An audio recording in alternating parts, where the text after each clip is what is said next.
Hello students, how are you all. आज हम ICT का सेशन 4 पढ़ेंगे, parts of a computer and peripherals. हम लोगों ने आईसीटी टूल्स के बारे में पढ़ा था कि लैपटॉप, कंप्यूटर, स्मार्टफोन्स ये हमारे आईसीटी टूल्स होते हैं। तो कंप्यूटर भी हमारा एक आईसीटी टूल है। अब आईसीटी कंप्यूटर के अंदर क्या क्या पार्ट्स होते हैं, कंप्यूटर के पार्ट्स कौन से होते हैं, पेरिफेरल्स किनको कहते हैं। स्टूडेंट, पेरिफेरल्स हम इनपुट और आउटपुट डिवाइसेस को बोलते हैं जो इनपुट देने के और आउटपुट लेने के काम आते हैं। अब बात करेंगे पार्ट्स ऑफ कंप्यूटर की।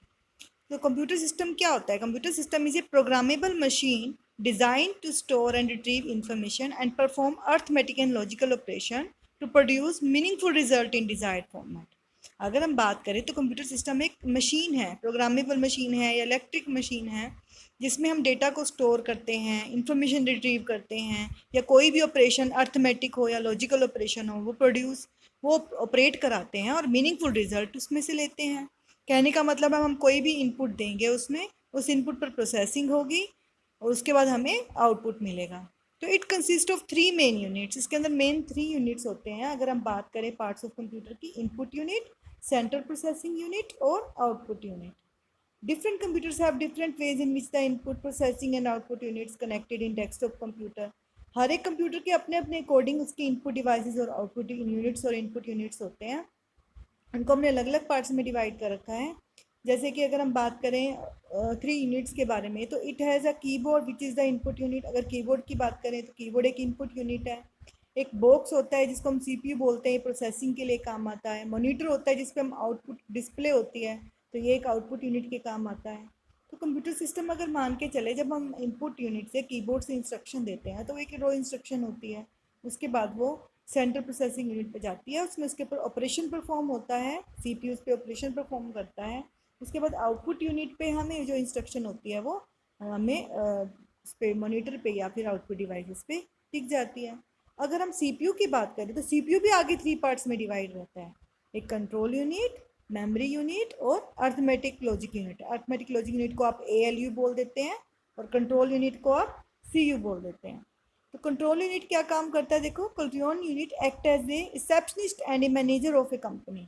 अगर आप जैसे कंपनी में जाते हैं, कोई कंपनी में मैनेजर होता है या फिर रिसेप्शनिस्ट आगे आगे रिसेप्शन पे बैठा होता है, वो क्या करता है? वो सारी की सारी इंस्ट्रक्शन लेता है यूज़र से। उसके बाद वो उस पर जो भी काम करना होता है वो ऑपरेशन परफॉर्म करवाता है। ठीक है, इस तरह से रिसेप्शनिस्ट क्या होता है कि सारी की सारी इंस्ट्रक्शन को लेता है यूज़र से। अब अर्थमेटिक एंड लॉजिक यूनिट क्या करता है? वो एज ए अकाउंटेंट काम करता है। जैसे मान लो रिसेप्शनिस्ट ने इंस्ट्रक्शन ले ली सारी, फिर उसने अकाउंटेंट के पास भेजा, अकाउंटेंट ने उसके ऊपर सारे के सारे ऑपरेशन लगाए, कैलकुलेशन करी। ऐसे ही जो कंट्रोल यूनिट है वो सारी की सारी कैलकुलेशन कर, सॉरी, जो अर्थमेटिक लॉजिक यूनिट है वो सारी की सारी कैलकुलेशन कर रहा है। ठीक है, उसके बाद memory unit. Memory unit as a store काम करता है। मान लो हमने कैलकुलेशन कर दी और डेटा की जो फाइल्स है हमने वो फाइल स्टोर करके हमने अपने स्टोर में रख ली, मेमोरी में रख ली। तो ये इनकी सबके अलग अलग ऑपरेशंस होते हैं। कंट्रोल यूनिट का कि इंस्ट्रक्शन ली उसने यूज़र से, और अर्थमेटिक लॉजिक यूनिट ने उसके ऑपरेशन परफॉर्म करवाए, और उसके बाद मेमोरी यूनिट ने उसमें डेटा को स्टोर कर दिया। अगर हम लैपटॉप की बात करें तो लैपटॉप में भी ये 3 यूनिट्स होते हैं। इनपुट होता है, प्रोसेसिंग होता है और आउटपुट यूनिट होता है। ये सब मिलके एक ही डिवाइस बनाते हैं जिसको हम बोलते हैं लैपटॉप। इसमें इनपुट एंड आउटपुट डिवाइसेस दोनों को मिला के हम बोल देते हैं पेरिफेरल्स। अगर हम बोलें कि इनपुट आउटपुट डिवाइसेस को हम पेरिफेरल्स डिवाइसेस भी बोल देते हैं। इनके अलग अलग पोर्ट्स होते हैं जिसपे ये कनेक्ट होते हैं। जैसे सीपीयू के अंदर अलग अलग पोर्ट लगे होते हैं, यूएसबी पोर्ट, अलग अलग पोर्ट होते हैं जिसके अकॉर्डिंग कीबोर्ड का अलग पोर्ट होगा, माउस का अलग होगा, प्रिंटर का अलग होगा। तो इस तरह से आप ये पोर्ट्स पे उनको अटैच करते हो। अब सबसे पहले हम बात करते हैं इनपुट डिवाइसेस की। इनपुट डिवाइसेस जैसे एग्जांपल लेके चलो, कीबोर्ड। कीबोर्ड क्या है? एक इनपुट डिवाइस है जिसमें हम कंप्यूटर में इनपुट देते हैं। तो कीबोर्ड को हम क्या करते हैं? Input devices is use to enter information. Input device किस लिए यूज़ किया जाएगा? इन्फॉर्मेशन को एंटर करने के लिए। जैसे कीबोर्ड है, कीबोर्ड से हम लेटर्स प्रेस करते हैं, नंबर, कुछ और फंक्शंस होते हैं, सारे कीबोर्ड से टाइप करते हैं। या फिर माइक्रोफोन ले लो, माइक्रोफोन भी एक इनपुट डिवाइसेस की तरह काम करते हैं कि आवाज़ अपनी रिकॉर्ड करते हैं, वॉइस रिकॉर्ड करते हैं, बोलते हैं। वेब कैमरा ले लो, वो हमारी वीडियोस रिकॉर्ड करता है, इनपुट लेता है ना, वीडियो से रिकॉर्ड करता है। तो बहुत सारे कंप्यूटर्स हैं जिसमें ये माइक्रोफोन्स और वेब कैम लगे होते हैं। जैसे हम मान लो हम वीडियो कॉल पे बात कर रहे हैं कंप्यूटर्स के थ्रू किसी के साथ, तो उसमें माइक्रोफोन होगा जिससे हम बोलेंगे, वेब कैम होगा जिससे हमारी वीडियो बनेगी। तो वो आगे जाके जो दूसरा पर्सन बैठा होगा दूसरे कंप्यूटर पे उसको सुनेगी वो अपनी स्क्रीन पे। तो अनदर इनपुट डिवाइस अगर हम लेके चलिए, एक स्कैनर है, स्कैनर भी एक इनपुट डिवाइस है। स्कैनर क्या करता है स्टूडेंट्स? स्कैनर जो भी आपके जो इनपुट डिवाइसेस होते हैं उनको रिकॉर्ड करता है। तो स्कैनर क्या काम करता है? स्कैनर स्कैन करता है इंफॉर्मेशन को।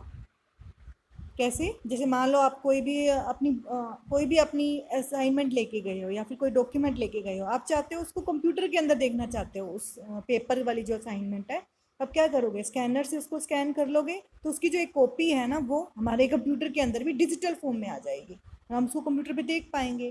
तो वो क्या होता है? एज ए स्कैनर काम करता है। मान लो कई बार क्या होता है, कोई ऐसे डॉक्यूमेंट्स होते हैं जिसपे हमने सिग्नेचर लेके उसको दोबारा से सेंड करना होता है, तो हम क्या करते हैं? प्रिंट आउट लेके उस पर हम इंफॉर्मेशन डाल देते हैं सिग्नेचर करके, उस पर वापस से उसको स्कैन करके हम कंप्यूटर से ईमेल के थ्रू किसी और को सेंड कर सकते हैं। नेक्स्ट है output devices. Output devices bring information from the computer to the user. Output devices क्या करते हैं? हमें फाइनल रिजल्ट देते हैं, जो भी इन्फॉर्मेशन है वो कंप्यूटर से लेके यूज़र को देते हैं। यूज़र को जो कंप्यूटर को यूज़ कर रहा है। तो अगर आपको if you want to calculate the percentage marks, आपने मान लो परसेंटेज निकालनी है मार्क्स की, तो आप क्या करोगे? सबसे पहले कीबोर्ड से अपने मार्क्स एंटर करें, ठीक है, सीपीयू उस पर फॉर्मूला लगाया कुछ भी एप्लीकेशन का यूज़ करके। उसके बाद कीबोर्ड ने क्या कीबोर्ड से हमने एंटर करी इन्फॉर्मेशन।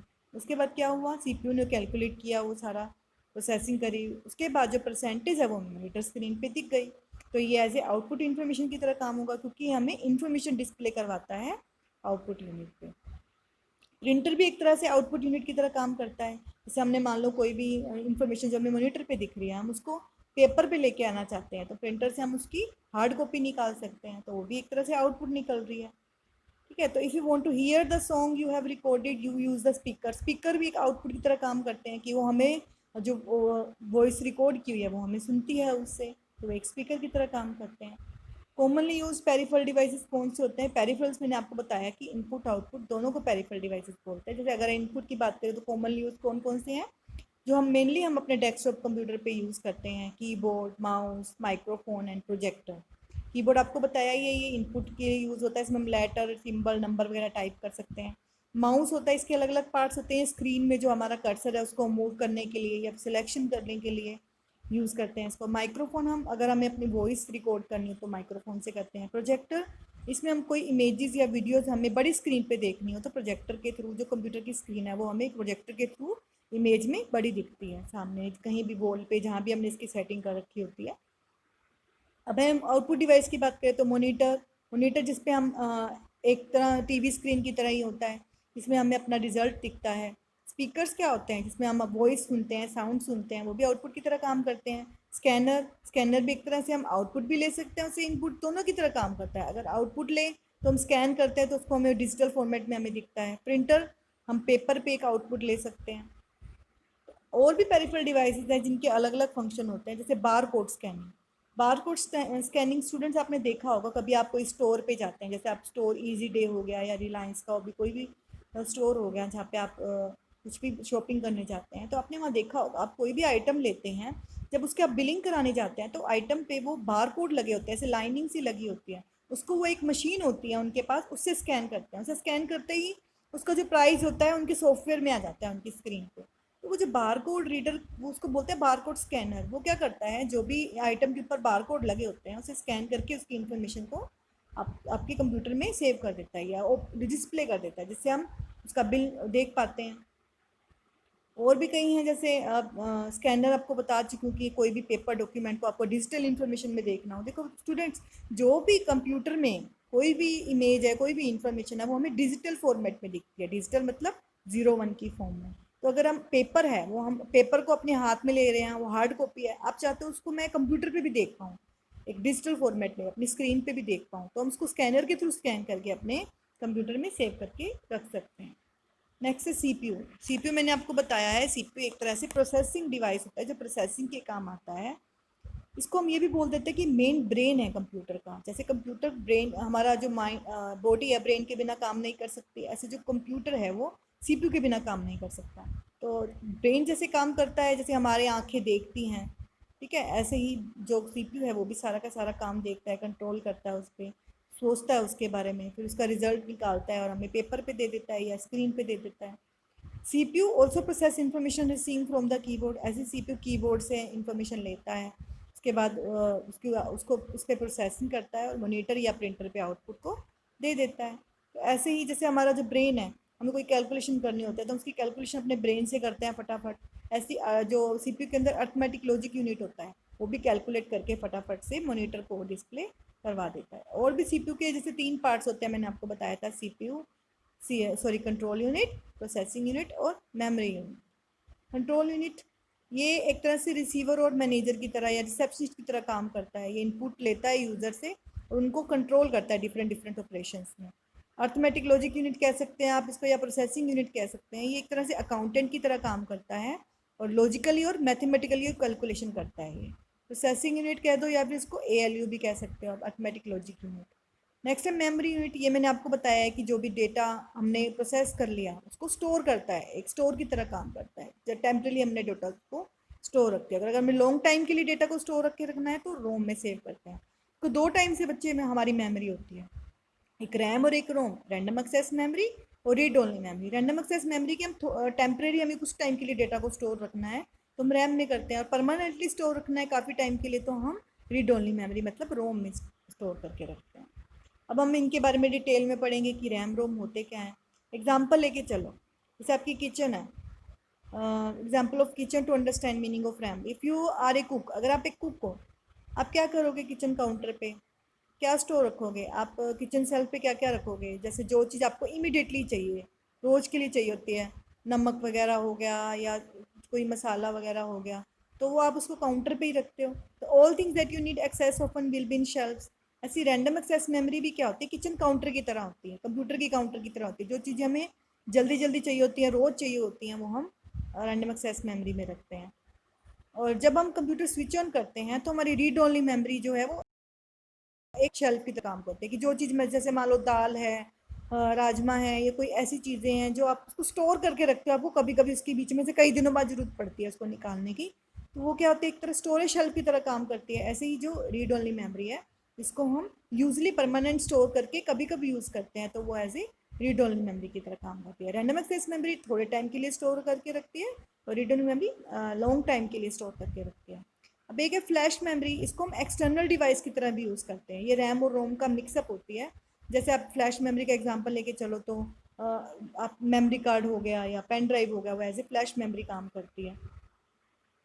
मेमोरी स्टोरेज डिवाइस हम लेके चले, देखो रैम रोम और फ्लैश मेमोरी मैंने आपको बताया। हमारे को ये दिखते कैसे हैं, दिखने में कैसे होती है, मदरबोर्ड पे लगी होती हैं ये तीनों चीज़ें। मदरबोर्ड जो क्या होता है, एक सर्किट बोर्ड होता है जो CPU के अंदर लगा होता है। सारे के सारे जितने भी डिवाइसेज हैं वो उसी के थ्रू कनेक्टेड होते हैं। अब सबसे पहले रैम की बात करें तो when you are doing task on your computer, जब आप कंप्यूटर पे उस टाइम काम कर रहे हैं तो रैम काम कर रही है, टेम्परेली स्टोर करती है इन्फॉर्मेशन को। जब भी इन्फॉर्मेशन कंप्यूटर हमारा स्विच ऑफ हो जाएगा वो इन्फॉर्मेशन खत्म हो जाएगी अगर आपने उसको सेव नहीं किया तो। और रोम होती है ये परमानेंटली स्टोर रखती है, अगर आपने कंप्यूटर बंद भी कर दिया तब भी वो डेटा उसके अंदर स्टोर रहता है। और जो फ्लैश मेमोरी है ये भी परमानेंटली स्टोर करती है, इसमें कंप्यूटर के अंदर स्टोर नहीं रहता, इसमें ये इस डिवाइस के अंदर स्टोर रहता है। जैसे हमारी पेन ड्राइव होगी, एज ए USB डिवाइस है, अगर आपने कंप्यूटर स्विच ऑफ भी कर दिया, अगर आपने इन्फॉर्मेशन इसके अंदर स्टोर करके रखी है तो वो उसके अंदर ही रहेगी। तो ये 3 टाइप से मेमोरी हमारी, रैम रोम और फ्लैश मेमोरी। अब नेक्स्ट है मदरबोर्ड। मदरबोर्ड मैंने आपको बताया एक तरह से सर्किट बोर्ड की तरह काम करता है। सर्किट बोर्ड, इसमें सारे सर्किट होते हैं, जितना भी कंप्यूटर के जितने भी इनपुट आउटपुट प्रोसेसिंग डिवाइस है सारे इसके थ्रू कनेक्ट होते हैं, अलग अलग पोर्ट्स के थ्रू। इसमें पोर्ट्स बने होते हैं, वहाँ से कनेक्शन होता है इसका। अब नेक्स्ट है स्टोरेज डिवाइस। स्टोरेज डिवाइस जैसे CD हो गया, DVD हो गया, पेन ड्राइव हो गया, मेमोरी कार्ड हो गया, हार्ड डिस्क होगी, एक्सटर्नल हार्ड डिस्क, ये सारे हमारे स्टोरेज डिवाइस होते हैं। कि हमको मान लो अपनी जो कुछ डेटा है हम बैकअप लेके रखना चाहते हैं अपने कंप्यूटर में से। मान लो कई बार कंप्यूटर रहता है कि कंप्यूटर हैंग हो जाए या कंप्यूटर ख़राब हो जाए तो हमारा डेटा सारा का सारा ख़राब हो जाएगा, डिलीट हो जाएगा। तो अगर उसको हम एक्सटर्नल स्टोरेज डिवाइस में स्टोर करके रखेंगे, CD में, DVD में, पेन ड्राइव में या एक्सटर्नल हार्ड डिस्क में स्टोर करके रखेंगे तो वो परमानेंटली स्टोर भी रहेगा और उसको हम इजीली कभी भी यूज़ कर सकते हैं। ठीक है, तो ये सारे हमारे क्या होते हैं, स्टोरेज डिवाइस। अब इनकी कैपेसिटी सबकी अलग अलग होती है, डिपेंड करता है जिसकी जितनी ज़्यादा कैपेसिटी होती है उतनी ज़्यादा वो उतनी ही महंगी मिलती है वो चीज़। जैसे हम ये भी जानते हैं, मैंने आपको बताया कि कंप्यूटर के जो डेटा स्टोर रहता है वो 0 1 की फॉर्म में रहता है। तो 0 1 क्या होता है स्टूडेंट, वो बिट होता है। 0 एक बिट है, 1 एक बिट है, तो बिट्स की फॉर्म में डेटा स्टोर करता है कंप्यूटर, जिसको हम डिजिटल फॉर्म कहते हैं। तो ये जो 8 बिट्स से मिलके हमारी एक बाइट बनती है, 8 बिट्स क्या मिलके बनाती है, एक बाइट मिलके बनाती हैं। और 1024 बाइट्स मिलके क्या बनाती हैं, 1 KB। ऐसे ही 1024 KB मिलके क्या बनाती हैं, 1 मेगाबाइट। और 1024 मेगाबाइट मिलके क्या बनाती है, 1 गीगाबाइट। और 1024 गीगाबाइट मिलके क्या बनाती है, 1 टेराबाइट। तो इस तरह से ये कनेक्शन चलता है इसका। जैसे हम सेंटीमीटर मीटर आप पढ़ते हो, ग्राम किलोग्राम पढ़ते हो, ऐसे ही इसमें सबसे स्मॉल जो आपकी लगा के चलें कि मेमोरी यूनिट क्या है सबसे स्मॉल, तो बिट है। और उसके बाद बिट से मिलके आगे आगे वो इंक्रीज होता रहता है। जैसे 8 बिट से 1 बाइट बन गया, 1024 KB से 1 मेगाबाइट बन गया, इस तरह से आगे आगे इंक्रीज होता रहता है। नेक्स्ट है पोर्ट्स एंड कनेक्शन। जैसे मैंने आपको बताया है कि मदरबोर्ड के थ्रू हमारे सारे इनपुट आउटपुट डिवाइसेस कनेक्ट होते हैं। तो ये मदरबोर्ड पे हमारे ये सारे पोर्ट्स बने होते हैं, पीछे सीपीयू के पीछे बने होते हैं। तो इन पोर्ट्स के थ्रू ही जो हमारे अंदर कनेक्शन जाता है वो मदरबोर्ड के पास। जैसे मान लो हमारा जो माउस है, माउस जिससे कनेक्ट होगा उसका जो पोर्ट होगा, वहाँ पे हम माउस की वायर पोर्ट से कनेक्ट करेंगे और आगे जो पोर्ट का कनेक्शन है वो मदरबोर्ड तक जाएगा। सबके अलग अलग पोर्ट होते हैं जो सीपीयू से वायर्स के थ्रू कनेक्ट होते हैं। तो इन अलग अलग स्लॉट्स में, जैसे माउस का अलग स्लॉट होगा, कीबोर्ड का अलग, एक्सटर्नल हार्ड डिस्क का अलग, तो ये अलग अलग होते हैं। इनके बारे में मैं बताती हूँ। सबसे पहले होता है यूएसबी पोर्ट, यूनिवर्सल सीरियल बस, इसकी फुल फॉर्म है। इसमें ज़्यादातर हम पेरिफेरल डिवाइसेस कनेक्ट करने के लिए यूज़ करते हैं इसको। पेरिफेरल मतलब इनपुट आउटपुट डिवाइसेस। और एक होता है display port which connects the monitor, ये मोनीटर को कनेक्ट करने के लिए यूज होता है। इसको हम वीजीए भी बोल देते हैं, वीडियो ग्राफिक एरे। देखो जी साइड में ब्लू कलर का आपको दिख रहा है ये वीजीए, ये मोनीटर कनेक्ट करने के काम आता है। या फिर इसको HDMI होता है, इसमें ये भी ऐसे ही होता है, मोनीटर या प्रोजेक्टर वगैरह कनेक्ट करने के काम आता है। ऑडियो पार्ट्स, ऑडियो पोर्ट्स क्या होते हैं, इसमें स्पीकर, माइक्रोफोन या हेडफोन हमें कनेक्ट करना हो, ये पॉइंटेड होते हैं, आगे पॉइंट की तरह बने होते हैं, तीखे तीखे होते हैं आगे पॉइंट्स की तरह। ये स्पेशल इन्हीं के लिए यूज़ होते हैं। जैसे ये माइक्रोफोन के लिए साइड पे दिखा रखा है और ये स्पीकर्स के लिए दिखा रखा है। ठीक है। हेडफोन पोर्ट हेडफोन का भी अलग से एक पोर्ट होता है। अब नेक्स्ट है इथरनेट पोर्ट। इंटरनेट जो हमें कनेक्ट करना हो, मान लो लैन लैन वगैरह हमें कनेक्शन देनी हो, ब्रॉडबैंड का कनेक्शन देना हो, तो हम इसमें RJ45 कनेक्टर होते हैं और भी कनेक्टर होते हैं, इनको हम इथरनेट पोर्ट बोलते हैं। तो ये इसके थ्रू कनेक्ट होता है। नेक्स्ट है पावर पोर्ट। पावर पोर्ट क्या होता है, इसमें जो पावर सप्लाई मिलती है कंप्यूटर को वो इस पोर्ट्स के थ्रू मिलती है। ये इस टाइप के होते हैं, देखो ये दोनों पावर पोर्ट्स हैं। यहाँ से हम जो पावर सप्लाई वाली जो वायर है वो कनेक्ट करते हैं। तो this is all about this session. I hope आप लोगों को अच्छे से समझ आ गया होगा। आप लोगों ने ये मल्टीपल चॉइस क्वेश्चन अच्छे से पढ़ने हैं, इनको नोटबुक पे करना है, और सब्जेक्टिव क्वेश्चन भी हैं कुछ इसके, वो भी आपको अपनी नोटबुक में करना है। This is all about this session. Thank you.